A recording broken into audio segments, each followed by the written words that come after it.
Paz e graça de Jesus, estamos começando mais um programa Conversa Bíblica, na apresentação, Pastor Diego Bruno.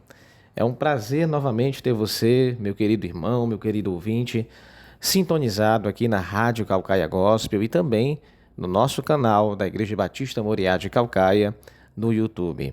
Estamos aqui reunidos mais uma vez para conversarmos, à luz da Palavra de Deus, temas que são relevantes e sobremodo importantes para a vida espiritual da igreja. E vamos começar fazendo uma oração, claro, agradecendo a Deus por essa oportunidade, pedindo ao Senhor que mais uma vez o Espírito Santo nos dê entendimento, a fim de que nós possamos, diante da sua Sagrada Escritura, obter a sabedoria que é tão necessária para a vida de todos nós. Vamos orar nesse momento? Peço oração em nome de Jesus. Amado Deus e eterno Pai, te damos graças, Deus, pelo privilégio de estarmos diante da Tua Palavra, pelo privilégio, Deus, de usufruirmos dos meios de comunicação e da liberdade que o Senhor nos proporciona. Senhor, para que possamos difundir, expandir, Senhor, a pregação e a ministração do Evangelho. Deus, que cada ouvinte, Pai, seja aqueles que já confessaram Jesus ou aqui mesmo aqueles que não tiveram ainda sua decisão, mas simpatizam com a pregação do Evangelho. Que o Senhor os abençoe, Pai. Que em nome de Jesus, Tua Palavra tenha efeito poderoso nas nossas vidas, nos transformando dia após dia na imagem e semelhança de Jesus Cristo. Senhor, essa é a nossa sincera oração. Que toda vez que abrirmos a Tua Palavra, Teu Espírito Santo nos ilumine e nos dê graça. Em nome de Jesus. Amém. E graças a Deus. Bem, amado ouvinte, queremos dizer novamente, você que está nos escutando ou nos acompanhando também pelo YouTube, que o programa Conversa Bíblica é um programa de ensino da Igreja Batista Moriá de Calcaia. Esse programa ele é exibido semanalmente aqui na Rádio Calcaia Gospel, através do aplicativo da rádio e também pelo site da Rádio Calcaia Gospel, como também pelo canal do YouTube da Igreja Batista Moriá de Calcaia. E você também pode nos ajudar, você que simpatiza com esse programa, você que tem sido edificado, instruído por essa programação, você pode nos ajudar através do compartilhamento. Como é que você pode compartilhar esse programa? Primeiro, se você está nos escutando pelo aplicativo da Rádio Calcaia Gospel, você tem a chance de compartilhar, através do botão de compartilhar nesse aplicativo, esse programa através do WhatsApp ou qualquer outro aplicativo de mensagens que você possua. Você também pode divulgar pelo aplicativo na Play Store, também da mesma forma, divulgando o aplicativo da Rádio Calcaia Gospel. Você entra na loja do Google Play, digita Rádio Calcaia Gospel, você vai encontrar o aplicativo e quando você divulga a Rádio Calcaia Gospel, você também está nos ajudando a divulgar esse programa. Ou também você pode nos acompanhar e divulgar o link do site da rádio. Você pode digitar no seu navegador calcaiagospel.topmixhd.com.br. Vou repetir, calcaiagospel.topmixhd.com.br. Por esse site, inclusive, você tem acesso também a vídeo também das programações que são aqui exibidas na rádio, ok?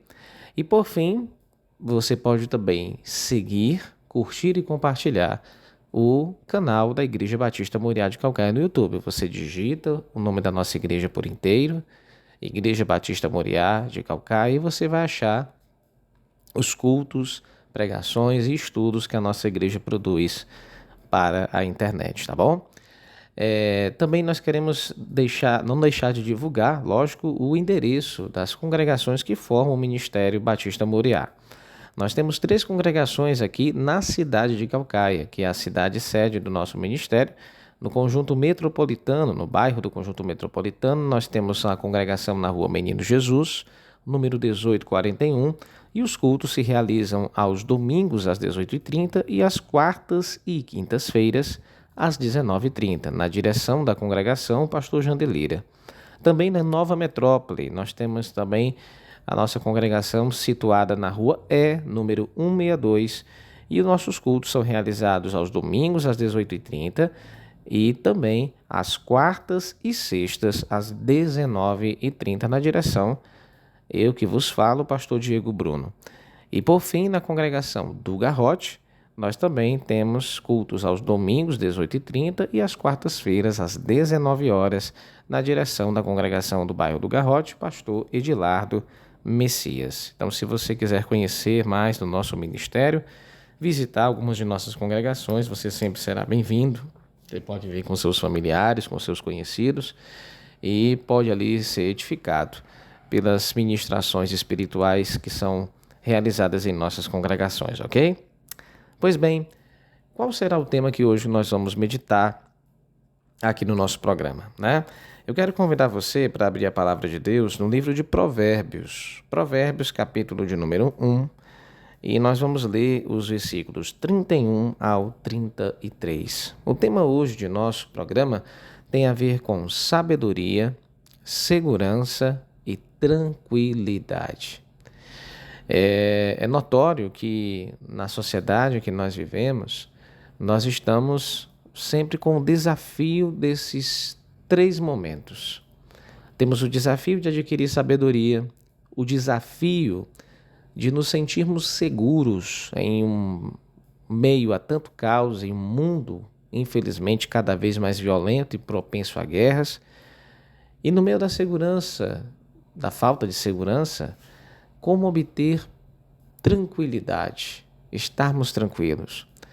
Nesse texto de Provérbios, capítulo 1, do verso 31 ao 33, nós vamos ler a aplicação da palavra em relação a isso. Vamos ler a palavra, então? Abra sua Bíblia comigo, acompanhe, então, essa meditação. Provérbios, capítulo 1, versículo 31 e diante, eu estou utilizando aqui a edição da Bíblia Nova Almeida Atualizada. E nos diz assim: portanto, comerão do fruto da sua conduta, e dos seus próprios conselhos se fartarão. Os ingênuos serão mortos, porque se desviam da sabedoria. Os tolos são destruídos, por estarem satisfeitos consigo mesmos. Mas o que me der ouvidos habitará seguro, tranquilo e sem temor do mal. Louvado seja Deus. Amado ouvinte, você que nos acompanha,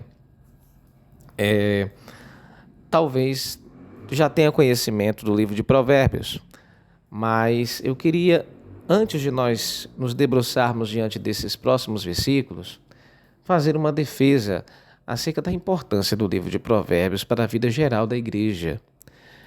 É importante nós notarmos que o livro de Provérbios, ele não foi escrito somente por Salomão, mas também por outros sábios judeus, inspirados pelo Espírito Santo, reuniram o texto sagrado para falar sobre os desafios da vida diária, para falar sobre como nós podemos alcançar a verdadeira sabedoria, que é doada pela misericórdia de Deus, e como aplicar essa sabedoria no dia a dia. O livro de Provérbios é extraordinário. O livro de Provérbios, ele trata sobre a grande maioria dos desafios que o ser humano enfrenta em todas as épocas, em todas as culturas. Não importa se você é uma pessoa analfabeta ou se é uma pessoa com pós-doutorado, não importa a sua condição financeira, se é extremamente pobre ou se é uma pessoa dotada de extremas riquezas, o livro de Provérbios, ele sempre vai falar a você de alguma forma. Não importa se você é solteiro, se é casado, se é órfão ou ainda tem pais vivos, não importa se é filho único ou tem irmãos com quem deve compartilhar o lar, Provérbios sempre vai falar a você. Provérbios é como se fosse uma grande escola da vida que Deus preparou para que pudéssemos diariamente aprender lições espirituais maravilhosas. E Provérbios, ele seria tão maravilhoso se nós, como cristãos, pudéssemos adotá-lo como um livro diário, de cabeceira. Quando eu falo livro diário, eu falo de nós estarmos todos os dias, de alguma maneira, meditando sobre o livro de Provérbios, pegando os textos sagrados do livro e meditando em como podemos aplicar estas verdades na nossa vida. Provérbios, de fato, o que ele é? Ele é um grande manual da vida dado por Deus.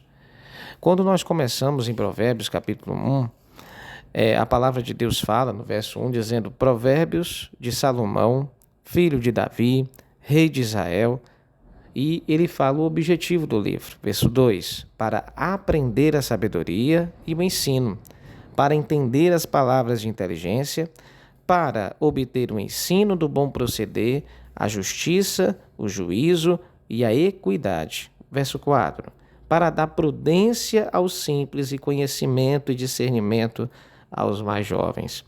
Até aqui, portanto, veja a quantidade de objetivos que o livro de Provérbios tem. Entender a sabedoria, entender a forma de se pensar, as palavras de inteligência. Ele fala também sobre o comportamento, o ensino do bom proceder, do agir. E ele fala sobre as grandes virtudes que deve-se haver na vida do ser humano: justiça, o juízo, a capacidade de discernimento e a equidade, que tem a ver com como aplicar a verdadeira justiça em todas as situações da vida. Ele fala também sobre a prudência para aqueles que são mais simples. Os simples aqui são pessoas com pouco entendimento. E como é que essas pessoas com pouco entendimento elas vão aprender a ser prudentes? Como é que elas vão poder saber agir nas mais diversas situações com os mais variados tipos de pessoas? Perceba, meu irmão, minha irmã, que Provérbios ele vai fazer um convite para que você esteja constantemente aprendendo diante de Deus como pensar, como falar, como sentir e como estabelecer objetivos e prioridades na sua vida. Então, Provérbios não pode ser um livro deixado de lado, ele não pode ser esquecido na vida devocional do cristão. O cristão tem que estar constantemente meditando nesse livro e revisando a sua vida diante dos ensinos da palavra de Deus. Então, voltando para o texto que nós lemos logo no começo, veja comigo o versículo 31, que dentro desse contexto, Deus está aqui usando a boca do autor de Provérbios para falar que os ímpios, as pessoas que não têm temor de Deus, elas têm uma característica de aborrecer o conhecimento de Deus, de se chatearem diante dos ensinos de Deus. O texto no capítulo 1, verso 29, ele vai dizer: porque odiaram o conhecimento e não preferiram o temor de Deus.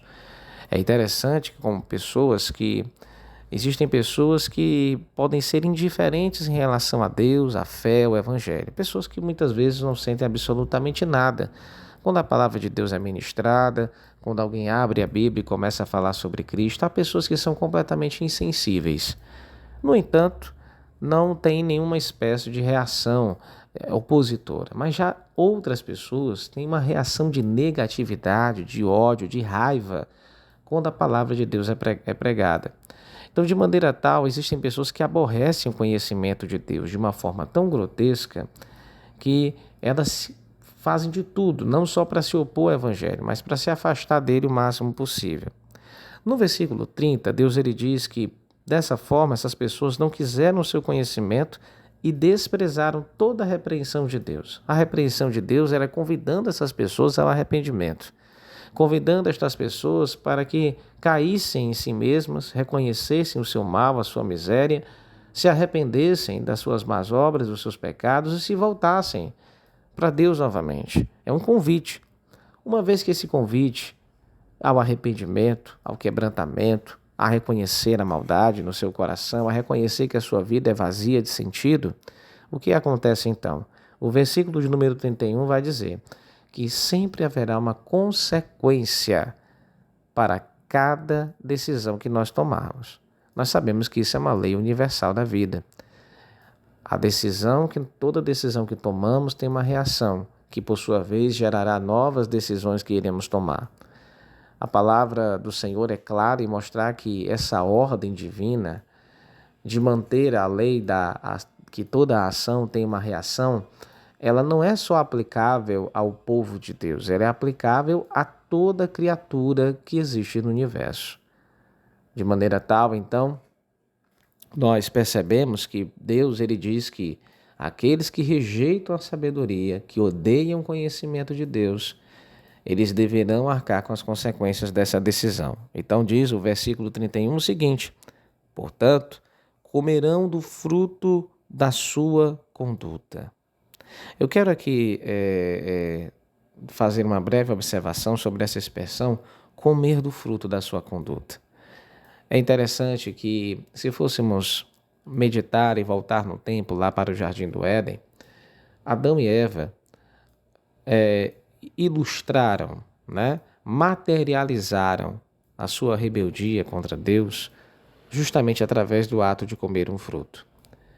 A ideia de que podemos também assim falar de uma maneira espiritual, que as decisões que nós tomamos, elas não são decisões que são tomadas sempre de imediato, rapidamente. Talvez muitos possam até pensar que existem falas e decisões que as pessoas tomam sem pensar. E de fato isso acontece. Mas eu quero dizer para você que até mesmo as decisões mais rápidas, apressadas, que nós podemos tomar de maneira equivocada, ainda assim elas são fruto do quê? De um longo processo de sentimentos e emoções que nós fomos nutrindo ao longo de muito tempo. Comer do fruto significa que houve o plantio de uma semente, o regar de uma semente, o crescimento daquela semente gerando planta e aquela planta, por fim, depois gerando fruto. Muitas coisas que nós vivemos hoje, elas não são fruto necessariamente daquilo que vivemos ontem, mas muito do que vivemos hoje é fruto daquilo que nós plantamos e regamos ao longo talvez de semanas, meses e até anos anteriores. Então nós precisamos parar para pensar nisso. Deus ele fala que essas pessoas vão comer do fruto da sua conduta, de um comportamento, não de um comportamento pontual, não daquele dia, não apenas daquele momento, mas de algo que já vem sendo construído ou vem sendo plantado ao longo de muitos e muitos momentos. Deus garante, então, que é inevitável nós fugirmos das consequências de nossas decisões. Mas aí eu quero convidar você para ver agora a segunda parte do versículo 31. Veja, a segunda parte do versículo 31, ele está dizendo assim: e dos seus próprios conselhos se fartarão.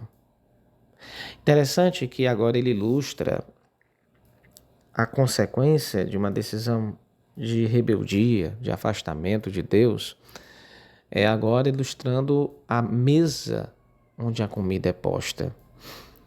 Então ele fala da ideia de que como se os conselhos, as falas que nós temos, fossem uma espécie de comida e que nós nos nutrimos disso e vamos nos nutrir com fartura.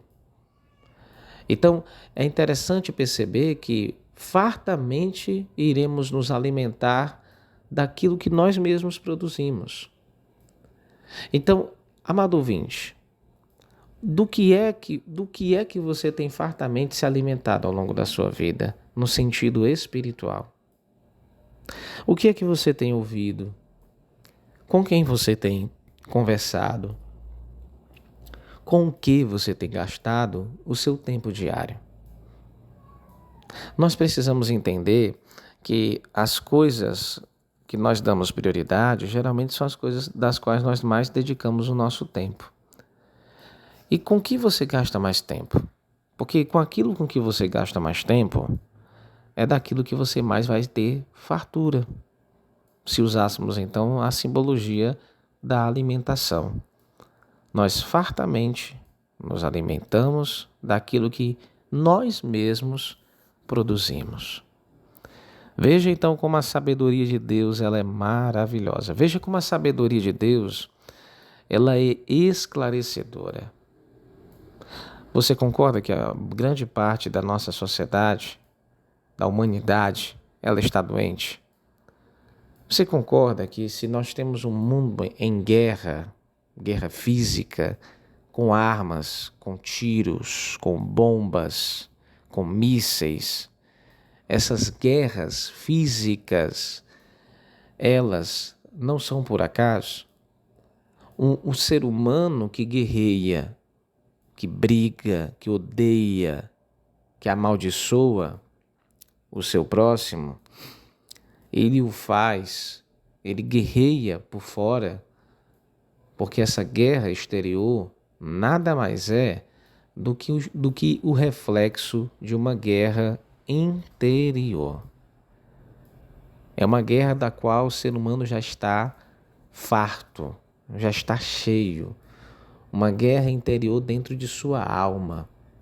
Uma guerra contra Deus, uma guerra contra si mesmo, que extrapola através de guerras materiais humanas, que se evidencia para fora, através das armas, dos mísseis, das balas e de todos os instrumentos que você possa, portanto, imaginar. Nós nos nutrimos fartamente daquilo que nós mesmos plantamos ou construímos. Agora acompanha comigo o versículo de número 32. O versículo de número 32, a Bíblia vai dizer assim: os ingênuos são mortos porque se desviam da sabedoria. Os tolos são destruídos por estarem satisfeitos consigo mesmos. Meu Deus! Olha que coisa impressionante, não? Então, você veja que ele usa o termo que as pessoas acabam morrendo, sendo destruídas, porque se desviam da sabedoria. Eu acho essa expressão tão maravilhosa. Como assim, pastor? Porque aquela pessoa que se desvia da sabedoria, qual é a imagem que você tem na sua mente sobre o ato de se desviar de alguma coisa? Vou dar um exemplo para você. Imagine se você estivesse andando numa estrada e você tem um animal, um cavalo, por exemplo, no meio da estrada. Você precisa seguir o seu caminho. E aí, para que você siga o seu caminho, você não pode bater de frente com esse cavalo, um animal grande. Mesmo que você esteja dentro de um automóvel, você não vai barroar o cavalo, né? Então, porque isso vai correr risco de vida para você. Então, você vai se desviar desse animal, passar ao lado dele para que você continue a sua caminhada. Agora, aplique esse mesmo ensino em relação à questão da sabedoria. Imagine que a sabedoria de Deus ela está diante de você. Você está caminhando a trilha da sua vida. Você olha e de repente se depara com a sabedoria de Deus. Pastor, quem é a sabedoria de Deus? A Escritura vai dizer que a grande e maior manifestação da sabedoria de Deus é Cristo Jesus. Cristo Jesus se depara diante de você. Mas como, pastor? Cristo não está entre nós? Fisicamente, não. Mas espiritualmente, através de sua palavra e através do seu povo, que é a sua igreja na terra, ele está presente. Você se depara diante de Cristo. E você tem duas opções, ouvi-lo ou então se desviar dele. Então o ser humano ele se desvia da sabedoria de Deus, porque Deus está te chamando ao arrependimento, Deus está te chamando a uma transformação de vida, mas simplesmente você nega este convite, passa ao lado e quer continuar trilhando a sua vida de qualquer forma. Meu amado ouvinte, não se desvie da sabedoria de Deus. Isso é uma ingenuidade, é uma tolice. O texto está dizendo que a ingenuidade é tolice e por isso você vai ser destruído. Destruído por sua própria obra, destruído pela sua própria decisão. Você se irá autodestruir. A Escritura ainda diz mais, que as pessoas tolas e ingênuas que se desviam da sabedoria de Deus têm esse tipo de comportamento por conta de quê? Por conta que estão satisfeitos consigo mesmos. É como se elas dissessem, eu não preciso de Deus. Eu estou realizado comigo mesmo, então eu posso seguir meu caminho normal. Bem, é fato. Se uma pessoa acha que não precisa de Deus, nem o próprio Deus insiste para que ela queira seguir a Ele. Que essa pessoa, então, construa a sua vida sem Deus. Deus, Ele dá essa liberdade. Mas o fato é que essa pessoa que acha que está satisfeita consigo mesma e que não precisa de Deus para viver, que não precisa do autor da existência para poder dirigir a sua vida, ela vai livremente continuar o seu caminho. Ela desvia-se do convite de Deus, segue a sua jornada. Mas essa pessoa vai ter que arcar com as consequências de sua jornada. Por fim, vamos agora ao versículo 33. O versículo 33, a palavra de Deus vai dizer: mas o que me der ouvidos habitará seguro, tranquilo e sem temor do mal. Oh, glória a Deus, que maravilha! Que maravilha, ouvinte, é saber que Deus, Ele nos faz essa promessa, uma promessa tríade, né? Segurança, tranquilidade e sem medo, sem temor. Bem, Deus ele fala para aquele que der ouvidos a Ele. E deixe-me fazer aqui uma primeira observação sobre o termo dar ouvidos. Dar ouvidos não seria ouvir de maneira aleatória, pontual. Deus, através de um culto ou talvez através de uma leitura esporádica da Bíblia. Não. Dar ouvidos tem um significado mais profundo, somente na literatura bíblica. Dar ouvidos significa você regularmente estar diante de Deus e procurar ouvir sua voz. Dar ouvidos aponta para uma prática de discipulado. Como assim, pastor, discipulado? O discípulo na cultura judaica é um jovem aprendiz que todos os dias está diante do seu mestre. Ele serve ao mestre que vai lhe ensinar em necessidades mais básicas, em questões mais simples, em tarefas simples. E em troca do serviço dessas tarefas, esse jovem ele é instruído, é compartilhado este jovem a sabedoria do seu mestre. Então nós todos somos discípulos, convidados a sermos discípulos de Deus, a lhe dar ouvidos. Então é um ouvir diário, é um ouvir com disposição de aprender, é um ouvir com a disposição de ser disciplinado, compromissado em colocar a palavra de Deus em prática. Então, Deus ele fala que nesse ouvir com o coração de discípulo, a consequência da sabedoria de Deus é nos dar segurança, habitará seguro, morará, construirá sua casa, viverá com segurança, não uma segurança baseada talvez na força militar ou na força policial que um país, uma cidade pode proporcionar. Não baseado talvez em armas que a pessoa possa ter dentro de casa para se proteger. É uma segurança que vai além da segurança física, apesar de que a palavra de Deus fala sobre um Deus que nos protege fisicamente, mas também protege emocionalmente e espiritualmente. Habitará seguro. Poderíamos até amplificar dizendo que é isso, né? Deus é a nossa segurança total, no corpo, na alma e no espírito. Mas essa segurança, pense comigo, uma pessoa segura não é uma pessoa instável, não é uma pessoa apressada em suas decisões. A insegurança torna a pessoa fraca na hora de tomar decisões, fraca na hora de tomar propósitos. A segurança de Deus nos traz confiança, inclusive, para tomarmos as melhores decisões. Veja que ele fala com tranquilidade, é como se a segurança ela gerasse, então, que essa tranquilidade, né, a capacidade de estarmos calmos para usufruirmos aquilo que Deus nos deu. Tranquilidade é algo necessário. E para dar valor à tranquilidade, eu posso até aqui fazer um contraponto com a ansiedade. Veja a quantidade de coisas ruins que a ansiedade traz para nós. Ela mexe com o nosso corpo, nos trazendo doenças físicas. Ela impacta a nossa capacidade de decisão. Ela impacta a nossa capacidade de governar a nossa vida. Ela impacta a nossa capacidade de se relacionar com as pessoas, construir amizades, manter uma família, manter um casamento, educar filhos. Bem, então olhe para o lado oposto. a tranquilidade, ela traz todos os benefícios que a ansiedade retira de nós.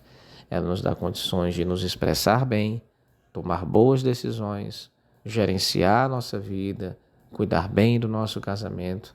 Um casamento precisa, para ser feliz, precisa ter tranquilidade. Para educar seus filhos, você precisa também estar atribuído da tranquilidade. E por fim, o temor do mal. Deus, ele diz que nós não teremos temor do mal, medo. Mas, pastor, você pode talvez até perguntar, o que é esse mal? É o mal da violência física? É o mal da necessidade financeira, da pobreza?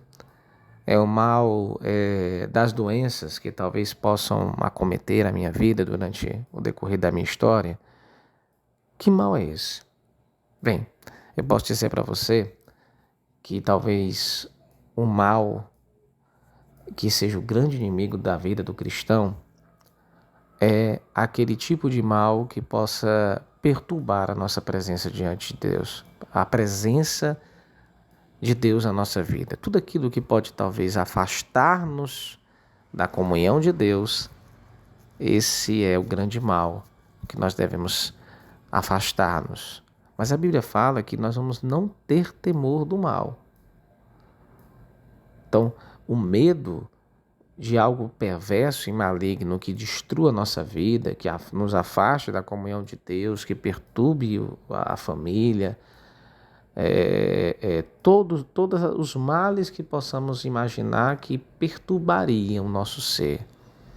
Deus, ele diz, você não pode viver com temor do mal, você não pode viver com medo. O fato é que todos nós temos medos a enfrentar. Não há ninguém nessa terra que não tenha medo. Medo da morte, medo da doença, medo de perder emprego, medo de perder os filhos, medo de ser traído, medo de ser enganado, medo de mentirem para você. Quantos medos nós não possuímos? Nós possuímos milhares de medos. Precisamos enfrentá-los. Mas diante da sabedoria de Deus, que maravilha! Diante da sabedoria de Deus, temos paz. Paz, verdadeira paz. Por isso, espero eu que você possa ter se edificado com essa palavra. Quão bom é estarmos aqui conversando à luz da palavra de Deus sobre sabedoria, segurança, tranquilidade que só Deus pode nos proporcionar. Medite sobre isso. Pense sobre isso. O programa Conversa Bíblica é esse programa onde nós estamos aqui dialogando sobre a palavra de Deus. Haverão edições que eu vou estar sozinho aqui com você, conversando eu e você, e também nós vamos estar aqui sempre também trazendo convidados. Hoje é uma edição sozinho, estou aqui só eu e você dialogando, mas eu espero que você possa ter sido edificado, fortalecido, renovado por essa palavra, tá bom? Então, espero que até a próxima quinta-feira você esteja conosco aqui na Rádio Calcaia Gospel, no nosso canal no YouTube da Igreja Batista Moriá. E você, se caso possa ter sido edificado, sentido nutrido pela palavra, compartilhe. Compartilhe com quem você ama, divulgue. Nossa intenção, nós não temos monetização desse conteúdo, nós não temos intenção nenhuma financeira. Nós apenas queremos glorificar o Deus que nos salvou, o Deus que nos deu um tesouro tão extraordinário que é a sua palavra. Tá bom? Deus abençoe. E até o próximo programa Conversa Bíblica.